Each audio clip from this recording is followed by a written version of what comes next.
A few days ago, we pulled out most of the mature courgette or zucchini plants from the polytunnel, even though they seem to be growing really well.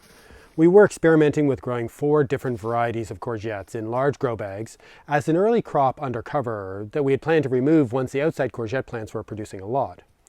We had regularly removed the older leaves to reduce the size of these plants and tied the main stem to a bamboo cane fixed to the top of the polytunnel structure to allow the plants to grow upright. These plants have done surprisingly well in these containers and have produced a lot of courgettes, so I've been hesitant to remove them, but some of the plants are starting to decline. One plant of the yellow variety was probably not going to produce anymore because of the extensive rot in the stem that was causing stress to the plant. And the other 3 plants of the same variety had similar rotting patches, something that this variety seems to be more susceptible to, and were starting to produce mostly male flowers, so I decided to pull all of these plants out. The one Romanesco variety plant was very tall and vigorous, almost too tall to manage, and had reached the top of the polytunnel structure, and it also had a patch of rot developing on the stem, so we cut that one down too. The other more conventional varieties were doing quite well, including the variety that I've grown for years, and a slightly smaller and less vigorous variety that was apparently bred for growing in containers like this.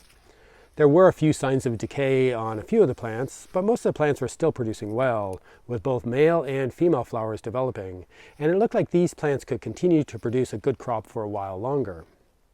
These 2 varieties seem quite suitable for growing in grow bags under cover like this, at least in our climate.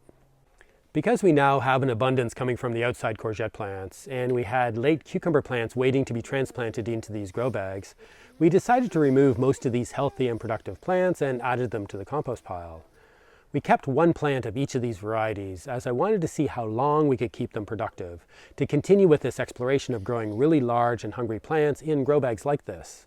There is no sign of decay on either of the stems or downy mildew on the leaves, so if we kept them properly fed and watered and regularly pruned and tied them up, these plants could continue to produce courgettes for the rest of the summer and possibly into the autumn. Which I think is quite impressive from such a large plant growing in the limited container of these grow bags, especially when we started harvesting from these plants in early May.